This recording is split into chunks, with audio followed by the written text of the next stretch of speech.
Hello friends, welcome to cool cook Razia.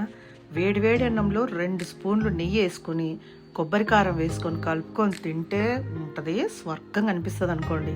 ఇంతకీ కొబ్బరి కారం అంటే మీకు ఎవరికి తెలియదు అనుకుంటాను. మా రాయలసీమ స్పెషల్ ఇన్స్టెంట్ కారం, పురాతన కాలపు రెసిపీ లాంటిది అనుకోండి. 4 ఇంగ్రీడియంట్స్తో టేస్టీ కారం రెడీ అయిపోతుంది. నేను ఒక చిప్ప ఎండు కొబ్బరి ముక్కలుగా కోసి పెట్టుకున్నాను. ఒక 20 ఎండుమిరపకాయలు, 2 చిన్న ఉల్లిపాయలు, పెద్దదైతే ఒక ఉల్లిపాయ సరిపోతుంది, కోసి పెట్టేసుకున్నాను. ఫస్ట్ ఎండుమిరపకాయలు, ఎండు కొబ్బరి, కొంచెం ఉప్పు వేసి దాన్ని మిక్సీ వేసేసుకున్నాను.